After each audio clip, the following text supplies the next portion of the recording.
Good morning, I'm Lynn and welcome to another day at Ewetopia Farms. Today we're going to go see how combining turned out, and we're going to go have a ride on the combine and see what it's like from inside with the guys running the whole thing. So that should be kind of exciting.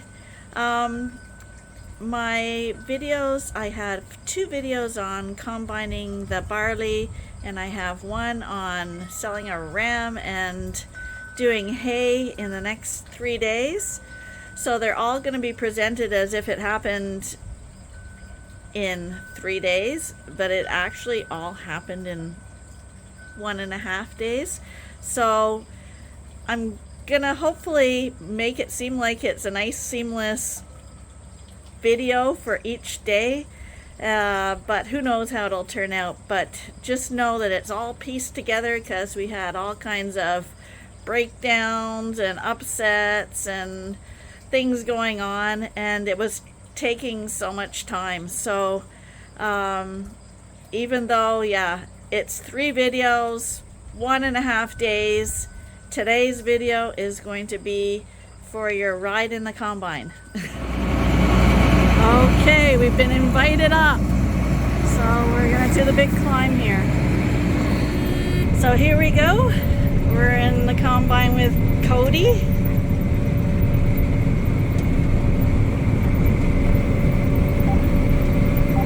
Okay, so what are we looking at here? Like, what are you trying to do right now? So we're just kind of getting in here. It's a little bit trickier when you're not like on a right 90 degrees with the outside pass. Sure. Just to get on it good and square there. Yeah. And what about where the wind knocked the grain down? Does that matter? Yeah, so the biggest thing, they call that lodging. Oh yeah. So the biggest thing with that, well, it can attract moisture on the ground and it can be harder to dry out. And the other thing, it's really hard to pick it up. So what I can do there is I just drop my head down a little bit lower to the ground. And hope there's no rock there, right? Yep, hope there's no rock. Hope Barney was right when he said he rolled it all or packed it all. He did. And then this reel here that walks it in, I can raise that up and down. So when I get into some shorter stuff, I can drop the reel down so it'll pick it up. But I have to watch that too, it's not too close to the ground. So really with that reel, I just want the fingers to just touch the heads of the barley, the seeds. Like, I don't want those bars down in it. Okay. I just want those little fingers to pull everything in. Okay, yeah. And I can adjust the speed of that too, so whether it's walking through or if I speed it up, it'll flick the barley in a little bit quicker. So right now we're having problems with baling the straw, right? Because it's really fine and chopped up. Yep. Is there a way to make the straw less chopped up, or is that just inevitable with the new combines now? Kind of the way. The biggest thing I think up here is probably a little better where the crop is thicker, but then here where it's shorter too. Yeah. There is, like this combine, you could really chop it to nothing. Like there's different grades, like the separation sieves and all that. Like the main, I'm trying to say the best way to so people understand it, the concaves they call it, and the combine. We try not to make it as aggressive so it doesn't grind the straw up as bad. As well as we slow some things down, like the conveyor, like the apron chain that brings everything into the thrashing of the combine. We slow all those components down when we're doing, like, say we want to keep straw. Yes. Just so it doesn't damage the straw as much. And so people who don't want straw, they could thrash it really up and just spread it back on the fields. Yes. Which the other thing too, when you're saving it, not by a lot, but it does probably limit your capacity of the combine a little bit. Just a little bit slower, a little bit more stuff going through it, because everything's moving a little bit slower. Sure. Whereas if you didn't want the straw, you could turn all your thrashing and everything a lot faster. Sure, makes sense. But then it's going to tear it up a lot more. So back here it's a little bit shorter, so I just let my reel down and it kind of grabs it in. And then the biggest problem with that too is underfeeding. So you'll see when it gets short, it's going to kind of want to bunch up, whereas at the front where there's a lot more, it'll keep pushing its way through. Okay. But if it gets thin enough, it's a little harder. It's not too bad right now, but it'll be a little harder to push through the head. You'll almost see it kind of building up in bunches there.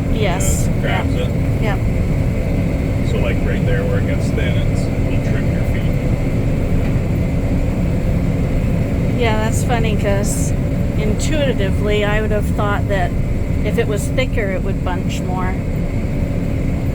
So thicker, it just flows through nicer. Where it's lighter, it builds up on the platform, we call it. Sure. A lot of the newer headers, like this is what they call a flex auger header. So the cutter bar flexes with contours with the ground, and then the auger brings to the center. A lot of the newer headers are like a belt. They call them a draper head. So it's two conveyor belts that bring everything. Once it gets past the cutting knife, it lands on a belt that just brings everything right in. Oh. Is the new style, which are a lot of money. Yeah. Yes, everything is a lot of money. And so how are the barley yields this year? Like, how's this yield doing? Is there a way for you to tell that? So up here I have moisture and yield. Just get going here again. So moisture and yield monitor. So it's not, I don't have it calibrated right. Like recently I haven't calibrated this year. They're never really 100%, but they're a good, really close on. Sure. Like it varies crop to crop and that. And how if it's calibrated recently or not. But so this is saying anywhere from, well, we're running right now, it's saying 50, 52 in the lighter part of the field. That's bushels per acre. The max I've got in this field is 108 bushels per acre. Oh, okay. And how much, like, how many tons is a bushel? Or I'd have to check. Because we always say we got so many tons, but I don't know the bushel thing. I think it depends on the crop. Like wheat, corn, beans are all different. I think wheat and corn is I'm just guessing here. We usually talk in tons too, but I want to say it's in the 50s maybe, bushels per ton. Or some stuff's probably like 30 bushels a ton. Other crops are close to 60 bushels a ton. Okay. It all depends on like the weight per volume. Whereas bushels are more a way of measuring in volume, but then tons is measuring in weight. Weight, okay. So are the yields good this year? I think so. This is pretty. We had a wheat ourselves. It was an excellent crop. Yeah. So this is reading too the moisture content, like of the barley. So it's reading anywhere from 9 to 12.7 kind of thing. So that's pretty dry, right? That's pretty dry on the dry end. Like it's ready we don't have to worry about it molding or anything like that, right? I think a lot of the wheat we did was anywhere from like 13, 16, 17%. Oh, okay. A little harder thrashing and all that too. Separating it. Oh. You see there. And then if we look around back here, you can see the barley coming up and filling up the storage tank.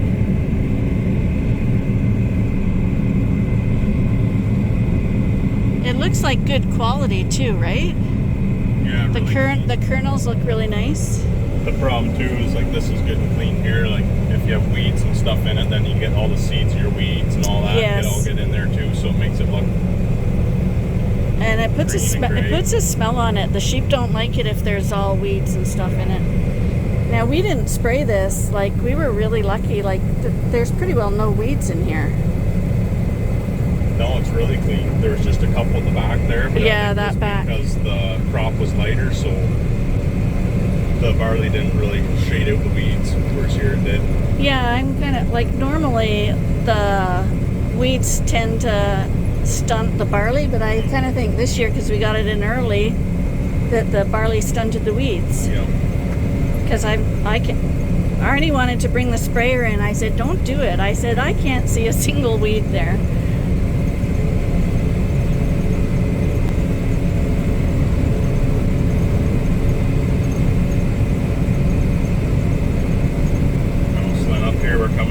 Wind knocked down. It's not fun when you have a whole field of that to do. No, I imagine really slow, yeah. Well, this happened like remember when we had those big windstorms about 2 months ago? That's how long it's been down. So here I'm just going to drop my header down a little bit more, take the hydraulic pressure out of it, and it's just going to ride the contour with the ground.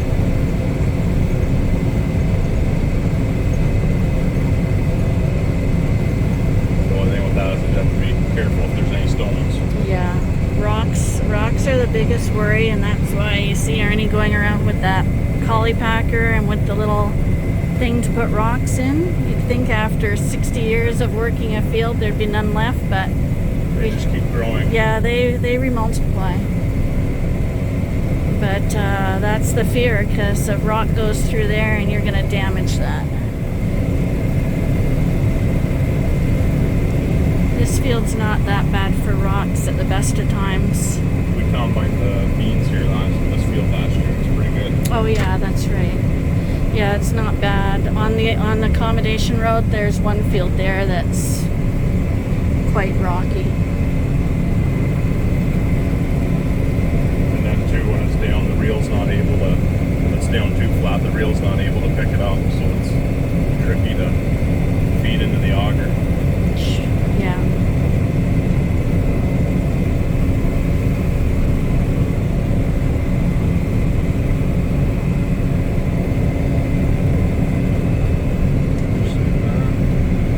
Did you get that thing straightened out? On the end there? Yeah. No, not yet, but it's not too bad. If it was probably bent in anymore, we wouldn't be able to use it, or we'd have to take it off because the reel had hit it. But it works there for now. That's why I'm going just turning right, so I can leave that side out a foot or so. Okay. Whereas if I went back up that way, that would be just kind of knocking over more barley.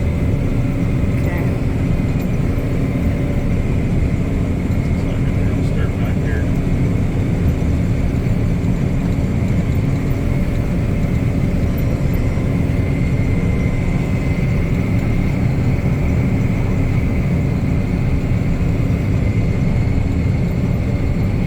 So how old is this combine?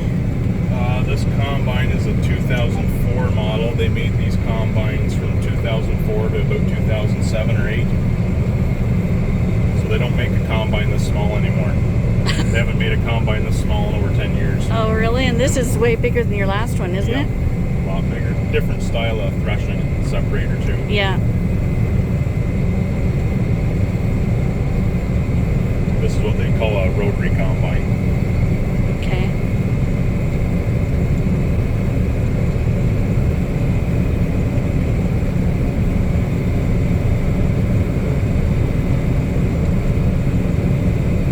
There we go. So this one here, your yield and all that, that's like your yield monitor. It works off just ground speed of the combine. Whereas it's also set up for, but I'm not running it or don't have it fully set up yet. It can do a map, so it will map the whole field of your area coverage. So it has the yellow dome on the front as a GPS receiver, a position receiver. So that works off satellite. So it's mapping. You could map this whole field and get a map of it, and then it will show in the field in different colors of green and yellow and red where the high and low spots are in the field, and it'll show like different shades of red and orange or what the yield is in those parts of the field. So you could, when you're done, you could print off a page and it will show what your yield was in what parts of the field. Oh, that's kind of interesting. Low and So in general, do higher or lower spots yield more? Or does it depend on that's like, I mean, the rain yield, or whatever? Yeah. Yeah, just kind of like up here is almost a little bit higher, whether it didn't get as much water earlier on. Mm-hmm. The higher elevation is kind of where the yield is higher, more bushels per acre. Whereas that's really helpful too for like a lot of people now. Like you can print those records off, and then you know in your field maybe where it needs more attention or Yes. needs more fertilizer, Yep. needs more manure. Yep. In those lower spots, you can kind of feed them a little more. Or if those, just the way the soil is there, it doesn't yield well maybe you'll back your seeding rate down a little bit, or focus on putting more fertilizer and stuff where it grows a better crop, and then maybe put less on where it's not going to yield as well. Yeah, that makes sense.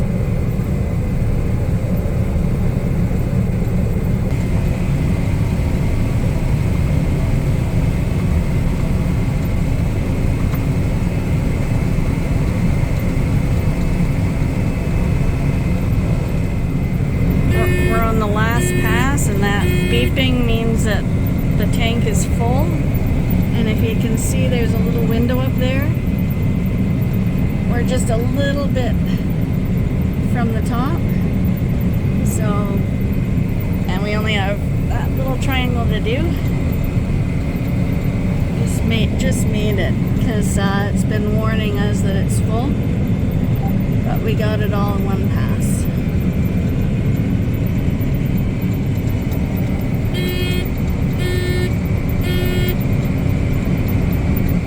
We're just tidying up these little bits, but she's full. You can't see through the window anymore. So apparently we gotta watch for it spilling over the sides, but we don't see any spillage. I think we're good now.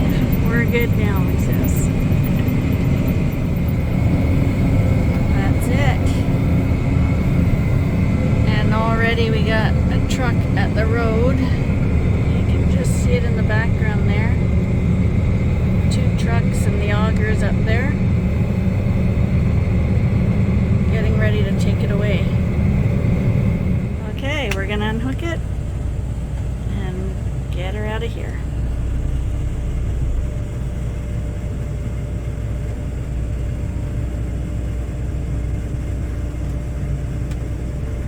Good. And Cody's gonna take it down the laneway this time, not Arnie. Yeah. So Arnie made it in time. We didn't think he was gonna make it back here, but so we're gonna unload the grain into his bin there.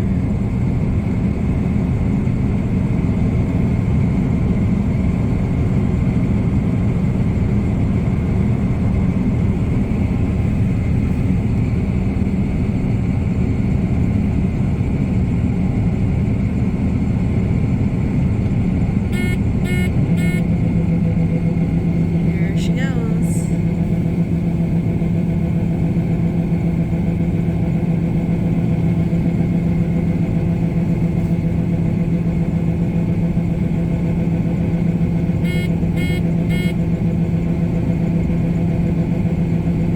What's the beeping telling you? Anything? So that's just unloading augers on, so just so you don't forget, I guess. It will if you get out of the seat too. If you get out of the seat, it'll shut off.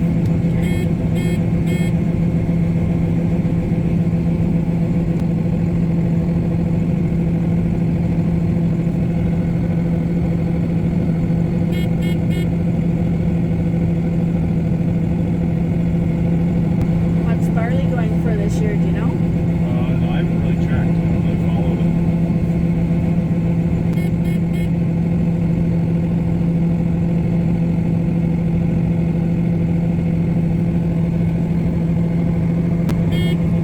So you can see that window now is empty. See it coming down here, off the window here too. Oh, there we go. It's looking out the back.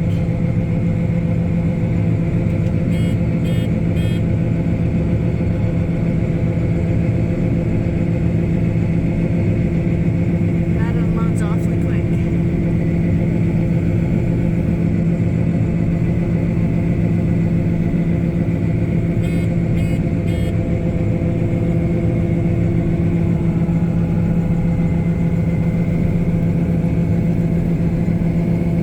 So now he's backing up because it's piling up on one corner of the bin and he doesn't want it to overflow.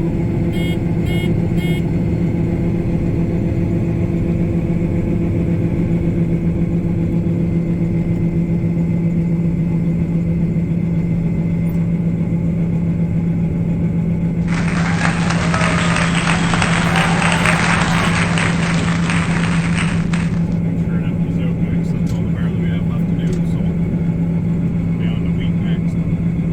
Okay, so this is the view from up above.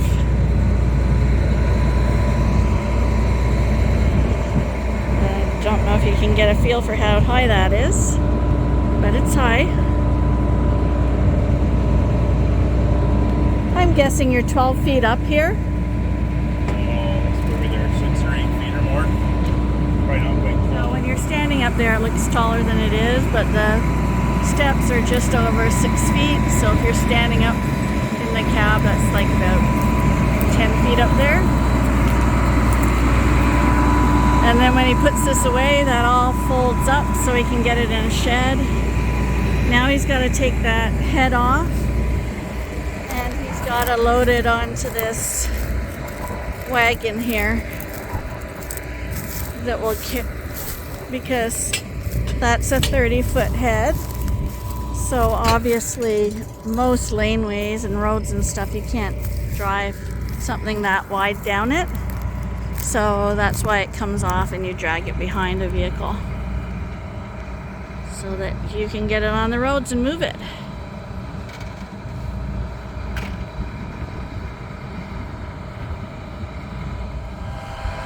And you can see there's clouds coming in, but the rain's not supposed to be till tomorrow.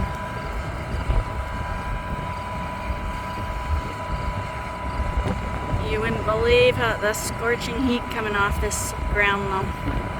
It's hot.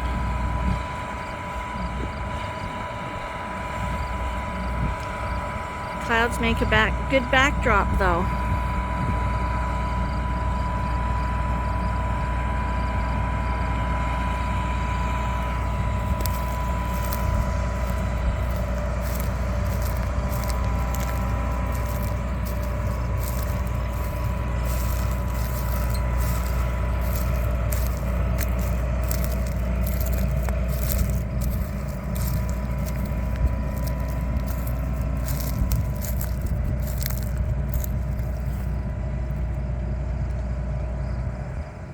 And that's the field now, all cut down.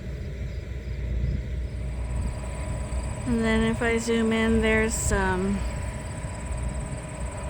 vehicles on the road. Okay, so he's got the head off now, and he's just securing it down. And he'll be heading out. They'll be back to do our beans. Beans are usually in October. So that's it for a day of combining. I guess we're gonna thank Cody for the informative trip in his combine.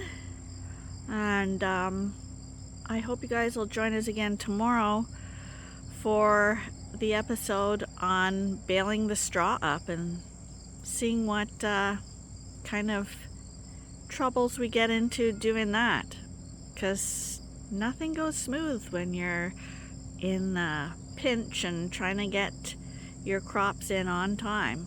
So stay with us. Bye for now.